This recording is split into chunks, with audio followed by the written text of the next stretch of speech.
Et là, c'est le moment de la réalisatrice de Das Massaker von der Hoogte, Anna Dor. Première question très générale. Je voulais savoir quels étaient les points de départ du projet et surtout comment elle est née la collaboration avec le théâtre de Oberhausen. So I met the author, Wolfram Lotz, for an interview. And we were talking about realism in film and naturalism in film. And at the end of the interview, he was like, I have the script. Do you want to read it? And I was like, yeah, give it to me. And then I read it and started laughing while reading. And then I was like, okay, I want to shoot this movie. And donc ils se sont rencontrés lors d'une interview.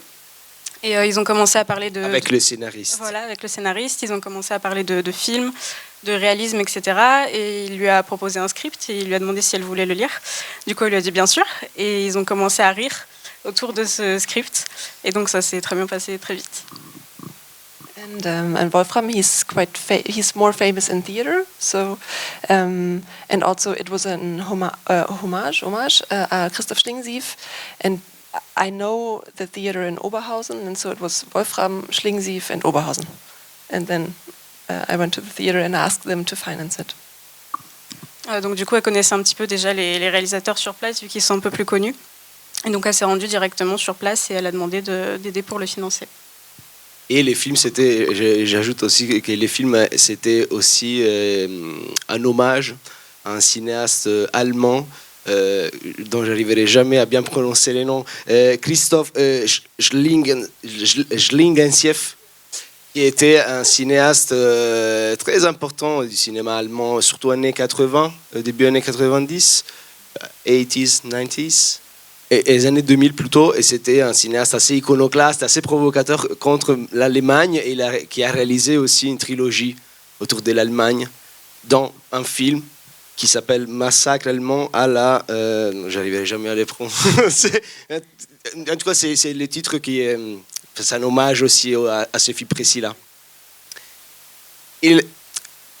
Après, je voulais savoir comment vous avez travaillé les genres. Parce que votre film, c'est à la fois tout à fait un film policier, correspond totalement au code du genre, et en même temps, c'est un film qui déconstruit totalement toute idée d'enquête policière traditionnelle, et notamment, je dirais, une certaine manière de penser les policiers qui est notamment télévisée.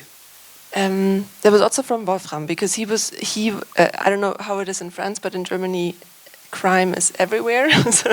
So every second television show is crime in Germany. And Wolfram, when we met again to see if we can make it, he said, like, yeah, that's kind of bizarre that you start the film, there's the murderer, and 90 minutes later everything's gone, and ta-da, the world is happy again. So and it was kind of a trying to show the absurd way, or to show how absurd the world actually is when there is no. I mean, what are you supposed to say to someone who's killing other people? So it was kind of a trying to walk the line between comedy and tragedy. So and police. Donc ça vient aussi du réalisateur qu'elle a rencontré et du fait qu'elle trouvait ça un peu absurde parce qu'en Allemagne il y a beaucoup de films de films policiers et elle trouvait ça un peu absurde qu'on commence avec un meurtre et qu'à la fin tout aille bien, tout soit résolu, et du coup elle voulait appuyer sur ce côté complètement absurde du crime et des séries télévisées sur le crime. Mélanger aussi soit les crimes mais aussi une touche de comédie noire. Et c'est vrai que c'est tout à fait évidemment un film universel, mais c'est en même temps un film profondément allemand déjà à partir du décor du film.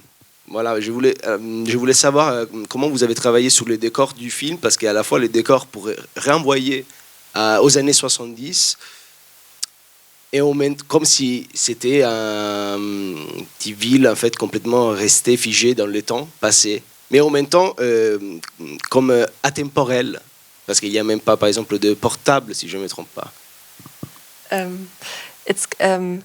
So Massaker auf Anreuchte is in North Rhine-Westphalia, Ruhrgebiet. yeah, and or near to the Ruhrgebiet. And I traveled to the Ruhrgebiet and to Oberhausen. I was completely fascinated by this area because I was unaware of the historical and also the economical impact it had on Germany, Europe, France, this whole thing.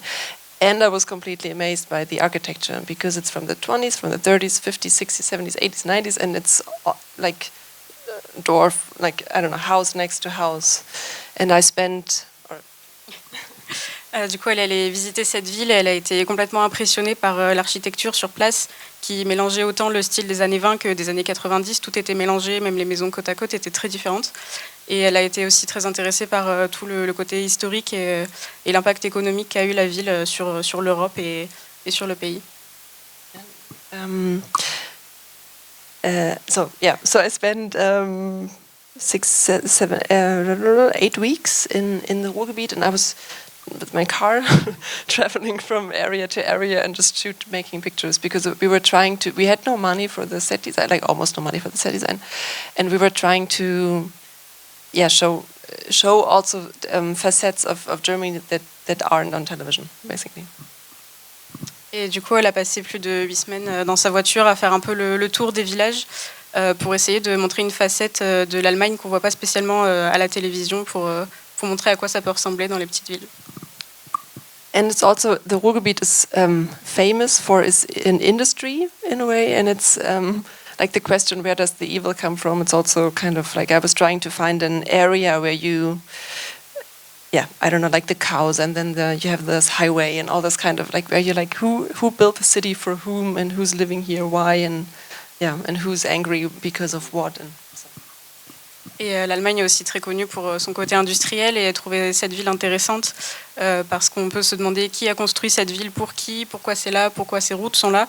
Et donc c'était vraiment très intriguant et un bel endroit pour tourner. Est-ce qu'il y a des questions? Oui. Bonsoir. Vous avez parlé du côté absurde du film. Un peu plus dans le micro, s'il vous plaît. Oui. Vous avez parlé du côté absurde du film. Et enfin, je me demandais comment on fait pour tenir ce ton qui est assez grave en vue des meurtres, tout ça, et en même temps assez léger. Comment on fait pour pas tomber vraiment dans l'absurdité totale? Je trouve ça assez intelligent. Comment la mise en scène, tout ça. Good question. I think I took it very seriously. I took the question, where does the evil come from in our world, very serious in a way. I think that's it. And I also took it. It was very important for me to not mock at the people living there, or not to make fun of the people living there, or of this architecture. I guess that's it. Donc elle a pris la question très très sérieusement, de se poser la question justement d'où est-ce que vient le mal, et elle voulait surtout pas rendre les gens et la ville ridicules, donc toutes les personnes qui vivaient sur place, etc. Elle voulait vraiment pas s'en moquer, donc elle a fait très attention à ça. Et du coup, de quelque sorte, on pourrait dire que l'âme du film est surtout du personnage de Walter, de celui qui est le cœur philosophique du film, qui mène une enquête parallèle. Enfin, les films, en fait, c'est un double policier. Il y a l'enquête policière traditionnelle et l'enquête philosophique de Walter. Yeah, I was also I was wondering, because the monologues are written in the script, and I was like, oh, what do I do with them? What do I do? Talking to the camera, what do I do? And then at first, when we were starting shooting, I thought he would have like in-ears, and he would just have this psychiatrist or YouTube, whatever, I don't know, someone telling him the world is bad, and then I don't know, we started shooting, and then I was like, no, he just has to talk. Like, we don't have to see him talk. It's just like his thoughts. So it's. Donc au début, elle avait tous ces monologues et elle se demandait comment les mettre en scène. Elle pensait au début à donner des écouteurs à Walter et faire comme s'il écoutait une vidéo sur YouTube ou ce genre de choses, de personnes qui expliquent que le monde est mauvais. Et au final, elle s'est dit qu'on n'avait pas à le voir parler et que ça pouvait juste être des pensées dans sa tête. Et puis j'avais une question sur la mise en scène du film, qui privilégie les plans fixes et frontales, avec un effet qui est à la fois austère et comique. M'a fait beaucoup penser à certains cinéastes nordiques. Enfin, je pense surtout à Roy Andersson ou Rick Seidel. Et je voulais savoir si c'était des inspirations pour vous et aussi de nous raconter un peu qui étaient les projets formels du film et comment en fait avec la même idée formelle réussir à être à la fois sérieux et drôle.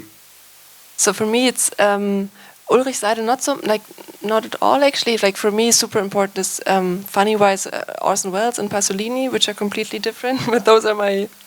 I always have like the film is always like Orson Welles or like Pasolini. It's always like one of it's like I don't know what's wrong. But for me, Kaurismäki actually is more the one to like. He's my Nordic director. So yeah, it's more like Kaurismäki. And for me, or do you want to? Or you can. And in terms of the tableaus,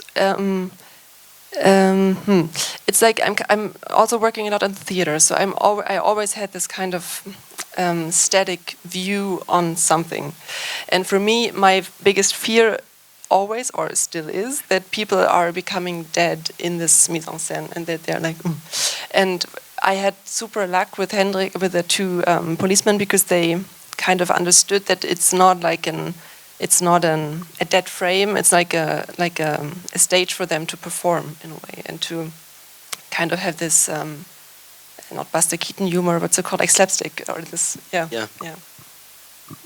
Du coup, vu qu'elle travaille aussi beaucoup dans les théâtres, pour elle, c'était une habitude d'avoir ce plan fixe et d'avoir les acteurs qui se déplacent à l'intérieur. Donc, elle a voulu reproduire ça et elle a été très chanceuse avec les acteurs qui jouent les policiers parce qu'ils ont bien compris que c'était pas quelque chose de mort et qui bougeait pas. C'était un peu comme une scène pour eux et qu'ils pouvaient agir à l'intérieur. Avec un effet parfois burlesque. Et cet effet-là, pour moi, ça arrive surtout au moment où il faut filmer en fait les personnages qui se promènent, qui traversent en fait les cadres et sans jamais les suivre, à part la scène onirique avec Walter, mais sinon tous les autres, c'est toujours des passages d'un côté à l'autre et c'est exactement cet effet-là qui fait penser un peu au cinéma muet comique des années 20. Yeah, it's also for me it's focusing on what's happening in a way. It's like it's drawing the attention because it's also, I mean, the city we couldn't like have the streets cleared or everything. So there was like this one spot and this was good, and then we moved to the next one. If you would have tilted, I think it's called, or panned left or right, well, I don't know. Du coup, ça a aussi aidé ces plans fixes à se concentrer sur ce qui se passait à l'intérieur du plan, toutes les actions qu'ont entrepris les personnages. Et ça a aussi été un problème assez pratique vu qu'il y avait un spot dans la rue où ils pouvaient tourner, du coup ils se mettaient là et ils n'avaient pas trop le choix. Et s'ils avaient dû bouger la caméra, il y aurait eu des gens dans le plan, etc. Et ça aurait déconcentré le spectateur de ce qui se passait dans le plan. Moi, je voulais poser une question. Oui, bien sûr. En fait, d'abord, j'ai adoré le film, j'ai beaucoup ri, donc c'était extraordinaire. Il y a une référence très forte à Tati quand même, hein. Enfin, qui, moi, en tous les cas, m'a sauté aux yeux. J'avais une question et deux commentaires, mais qui ne vont pas parler aux jeunes, qui vont parler à des gens plutôt de ma génération. La question, c'était d'abord, est-ce qu'il y a une référence avec ce grand noir pour le policier au film de Frankenstein où le sergent se plante les fléchettes au bar dans sa prothèse et il a le gant noir qui cache la prothèse. Est-ce qu'il y a vraiment une référence à ça ou pas? Il a un gant noir sur une seule main. A black glove. No, it's actually, but it's a good, I will tell Hendrik, because it was actually something that Hendrik, the main actor, he was like, come to me, Hannah, I have this idea. He has just one glove. And I was like, perfect. So it's, and because we were shooting in March 2020, and then we had the lockdown, so we only shot half the film, and then we had to wait, and then we shot in May and June the end. And in May and June, he was coming to me, he was like, okay, I know why he has only one glove. And then he told me that it's because he was, like everyone has his own reason. And for me, it was him, no. For him, his reason is he touched one what's it called, like an evidence without the glove on. That's why he keeps it for the whole time. Okay. Donc au début, c'était un peu une idée de l'acteur en lui-même. Et donc ils ont dû filmer le film en 2 parties. D'abord une partie en mars 2020 et ensuite après le confinement. Et après, l'acteur est venu vers elle en lui disant je sais pourquoi il porte qu'un seul gant. C'est parce qu'une fois dans son passé, il a touché une des preuves avec sa main nue en laissant ses empreintes et depuis, il porte toujours un gant pour pas reproduire l'erreur. Et alors, juste le commentaire que je voulais faire, c'était les ressemblances. Moi, j'ai été très très surpris par la ressemblance de Walter avec Jean Dujardin, qui m'a paru très importante. Et alors, pour les gens de ma génération, il y a eu un ministre de la sécurité publique en France du temps de Charles Pasqua qui s'appelait Robert Pandreau et qui ressemble vraiment au commissaire Conca.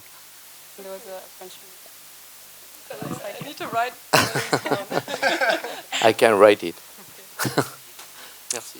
Et puis, non, j'avais encore une question. J'ai l'impression que le film a intégré, du coup, je voulais savoir, j'imagine que ça a été intégré pendant le tournage, mais il a intégré des références ou des petits éléments qui renvoient justement à la pandémie, au premier confinement. Je pense notamment le couvre-feu qui est établi dans les rues. On entend au téléjournal, ils disent vous pouvez sortir seulement pour les choses importantes, faire les courses. C'est exactement ce que... Et l'autre référence qui est celle de la fête foraine. Cette criminalisation des jeunes. It was actually funny because we started like this. The TV show is afterwards, so I kind of put this in because I was like, hey, so. But it really was in the beginning that when I went to the Ruhrgebiet, I was like, oh wow, there's no one here. Everyone is in the car. There's no one walking on the street. No one at all. And when we had the lockdown and we started reshooting, I remember the team. We were all like, this has like, it has like the film has become reality and even worse in a way because everyone was so, socially distancing also, between the characters. I mean, no one is really interacting with each other. So, and then the TV is a bit a joke. Donc oui, il y avait beaucoup de références avec la pandémie du Covid, notamment donc avec le couvre-feu. Et quand ils ont recommencé à tourner à la suite, c'est vrai qu'ils avaient eu l'impression que le film était devenu réalité parce qu'il n'y avait plus personne dans les rues, personne n'échangeait. Et ça faisait référence un peu comme au film où personne ne se parle directement. Merci beaucoup.